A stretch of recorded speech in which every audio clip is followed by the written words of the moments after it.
សូមស្វាគមន៍ចំពោះការមកកាន់មេរៀនបន្តទៀតសម្រាប់មេរៀននេះគឺយើងរៀនតកតងជាមួយនឹងការ apply gradient ឲ្យ stroke របស់ object កាលពីមេរៀនមុនយើងបានរៀនតកតងជាមួយនឹងការ apply gradient ទៅឲ្យ fill នៃ object សូមបងប្អូនជួយចុច subscribe ក៏ដូចជាចុចរូបសញ្ញាកណ្ដឹងដើម្បីទទួលបានវីដេអូថ្មីៗពីការចែករំលែកការប្រើប្រាស់កម្មវិធី Adobe Illustrator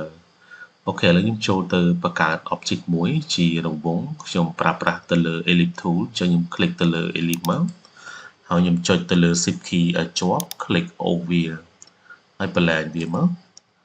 អូខេអញ្ចឹងគឺយើងបានរង្វង់មួយរបៀបនេះហើយយើងពិនិត្យមើលគឺ stroke របស់វាគឺពណ៌ខ្មៅហើយសម្រាប់ fill គឺខ្ញុំធ្វើការដោះវាចេញអញ្ចឹងគឺយើងមកពិនិត្យនៅកន្លែងនេះអញ្ចឹងនៅកន្លែងនេះគឺជាការឆ្លាស់គ្នារវាង fill ហើយនឹង stroke អញ្ចឹងខាងនេះគឺជា fill ហើយពណ៌ខ្មៅនេះគឺជា stroke ដែលរាងវាជាការ៉េនេះអញ្ចឹងយើង click លើវាមកពេលដែលយើង click លើវាមានន័យថា stroke ហ្នឹងគឺវានៅខាងលើអញ្ចឹងមានន័យថាយើងធ្វើការនៅលើ stroke តែបើយើងចង់ធ្វើការនៅលើ fill យើង click ទៅលើ fill មកនោះគឺយើងធ្វើការទៅលើ fill ឥឡូវខ្ញុំធ្វើការនៅលើ stroke អូខេអញ្ចឹងដល់ពេលណាយើង click select ទៅលើ stroke ឲ្យវានៅលើនេះរួចហើយគឺយើងចុចនៅកន្លែងនេះដើម្បីធ្វើការ apply gradient ជាយើង click លើវាមកអូខេអញ្ចឹងដល់ពេលណាយើង click ទៅលើវាគឺ gradient បាន apply ទៅលើ stroke អញ្ចឹងយើងមកពិនិត្យនៅកន្លែងនេះនៅពេលណាយើង click លើវាគឺវាបើក option gradient ឲ្យយើងអញ្ចឹងនៅកន្លែងនេះគឺជាប្រភេទរបស់វាដូចការ apply ទៅលើ fill ដែរអញ្ចឹងគឺខ្ញុំមិនបញ្យល់វាច្រើនទេគឺយើងចូលមកកន្លែងនេះអញ្ចឹងនៅកន្លែងនេះគឺជា mode របស់វាអញ្ចឹង mode របស់វានៅកន្លែងនេះគឺយើងចាប់ផ្ដើមពិនិត្យមើលអញ្ចឹងនៅក្នុងនេះវាមានការដាក់ gradient នោះចំនួន3ពណ៌គឺពណ៌នេះមួយគឺវានៅខាងនេះហើយពណ៌កណ្ដាលគេនេះគឺនៅកណ្ដាលនៃរង្វង់ហ្នឹងហើយពណ៌បន្ទាប់រាងក្រហមនេះគឺនៅសងខាងគេអញ្ចឹងការរបៀបនៃការដាក់ពណ៌ấyគឺដូចពីការដាក់ពណ៌ទៅលើ fill ដែរគឺយើង double click ហើយយើង select ទៅលើពណ៌ដែលយើងចង់ធ្វើការដាក់មកឥឡូវខ្ញុំ click select ទៅលើ swatch វិញដាក់ពណ៌វាលឿនជាងអូខេហើយនេះគឺជា mode ទី1នេះ mode ទី2អញ្ចឹង mode ទី2នេះគឺឥឡូវយើង click វាមកអូខេអញ្ចឹង mode ទី2នេះគឺវាលក្ខណៈចាប់អានេះគឺសម្រាប់ពណ៌ដំបូងគេហើយនេះគឺជាពណ៌ទី2ហើយនេះគឺជាពណ៌ចុងបញ្ចប់គេគឺជាពណ៌ទី3អញ្ចឹងឧទាហរណ៍ខ្ញុំចង់ធ្វើការដាក់ពណ៌មុនដំបូងគេអញ្ចឹងខ្ញុំ double click លើវាមកហើយខ្ញុំដាក់ពណ៌ខ្មៅជិះវាចាប់ពណ៌ខ្មៅហើយខ្ញុំ double click ទៅលើវាខ្ញុំចង់ដាក់ពណ៌អូខេពណ៌លឿងអញ្ចឹងគឺវាចាប់ពណ៌លឿងហើយអានេះគឺជាពណ៌ចុងបញ្ចប់អញ្ចឹងគឺយើង double click ដែរអញ្ចឹងយើងខ្ញុំដាក់ពណ៌វាពណ៌ blue ពណ៌ខៀវហើយការថែមថយវាអីគឺដូចពីមេរៀនមុនដែរយើងអាចសេរីទីតាំងវាពណ៌ក្រហមដើម្បីឲ្យវាខ្មៅកាន់តែខ្លាំងយើងអាចសេរីវាហើយមិនត្រឹមតែប៉ុណ្្នឹងទេគឺយើងអាចធ្វើការលុបវាឬក៏ថែមវាបើសិនបើករណីខ្ញុំចង់ធ្វើការលុបវាទេគឺខ្ញុំ click select លើវាមកហើយយើង click ទៅលើធុងសម្រាប់នេះមកដើម្បីធ្វើការលុបវាហើយយើងចង់បន្ថែមវាវិញទេយើងអូស cursor ធ្វើម៉េចដាក់វាចេញសញ្ញាព្រួញរបៀបហ្នឹងមកហើយយើង click លើវា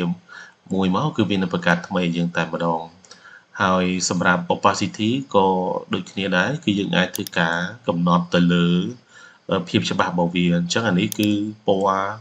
នេះពណ៌រាងលឿងហ្នឹងគឺវា 100% អញ្ចឹងយើងអាចបន្ថយកម្រិតវា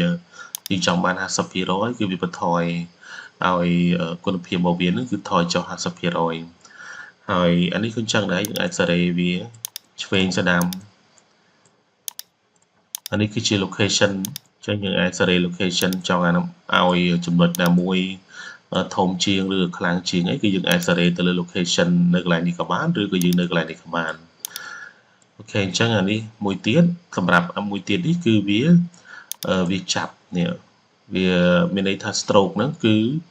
វាគិតអំពីចំណុចនេះចំណុចឥឡូវយើងមើល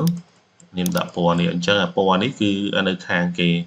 បន្តមកទៀតគឺពណ៌នេះគឺនៅកណ្ដាលនៃកងនឹងហើយបន្តមកទៀតគឺពណ៌រាងខៀវហ្នឹងគឺនៅខាងក្នុងអញ្ចឹងឧទាហរណ៍យើងចង់ធ្វើការអាប់ដេតវាអញ្ចឹងខ្ញុំអាប់ដេតវាដាក់ពណ៌ក្រហមជើងឃើញពណ៌ក្រហមនៅខាងក្រៅបន្តមកទៀតពណ៌នេះគឺវានៅកណ្ដាលគេខ្ញុំ double click មកហើយខ្ញុំដាក់ពណ៌អូខេដាក់ពណ៌រាងប្រផេះហើយបន្តមកទៀតអានេះខ្ញុំដាក់ពណ៌វាពណ៌ខ្មៅចេញឃើញអាហ្នឹងគឺជា mode ទី3ហើយបន្តមកទៀតអានេះគឺជាកន្លែងសម្រាប់ធ្វើការឆ្លាស់គ្នាអញ្ចឹងមានន័យថាវា reverse គ្នាអញ្ចឹងដូចជាពណ៌នេះវានៅខាងក្នុងមកពណ៌ខ្មៅនៅខាងក្នុងពណ៌ប្រផេះនៅកណ្ដាលហើយពណ៌រាងក្រហមនៅខាងចេញយើងអាច click ដើម្បីធ្វើការ reverse វាឬក៏ឆ្លាស់គ្នាហើយបើយើងចង់ធ្វើការអឺ apply ទៅលើ fill គឺយើងអាច click ធ្វើការដូរវាអញ្ចឹងយើង click អានេះមកគឺវាធ្វើការ update មក fill វិញអញ្ចឹងខ្ញុំអត់ទេខ្ញុំចុចទៅលើ stroke វិញអូខេអញ្ចឹងខ្ញុំមកកន្លែងនេះបន្តទៀតនៅកន្លែងនេះគឺជាកន្លែងមួយសម្រាប់ធ្វើការកំណត់ default fill and stroke អញ្ចឹង default របស់វាគឺ stroke ពណ៌ខ្មៅfill ពណ៌សនៅពេលដែលយើង click គឺវានឹងធ្វើការ reset ពណ៌នេះទាំងអស់មកវិញឲ្យទៅជាលក្ខណៈដើមរបស់វាឥឡូវយើង click មកនេះយើងឃើញគឺវានឹងកំណត់ឲ្យ stroke គឺវាមានតម្លៃមួយហើយសម្រាប់ពណ៌ stroke ហ្នឹងគឺពណ៌ខ្មៅហើយសម្រាប់ fill ហ្នឹងគឺពណ៌សអូខេអញ្ចឹងសម្រាប់មេរៀននេះគឺយើងបានរៀនទាក់ទងជាមួយនឹងរបៀបនៃការ apply gradient ទៅឲ្យ stroke ហើយយើងបានរៀនទាក់ទងជាមួយនឹងការ reset ទៅលើ fill ហើយនឹង set stroke នៅក្នុងកម្មវិធី Adobe Illustrator អញ្ចឹងសូមអរគុណសូមជម្រាបលា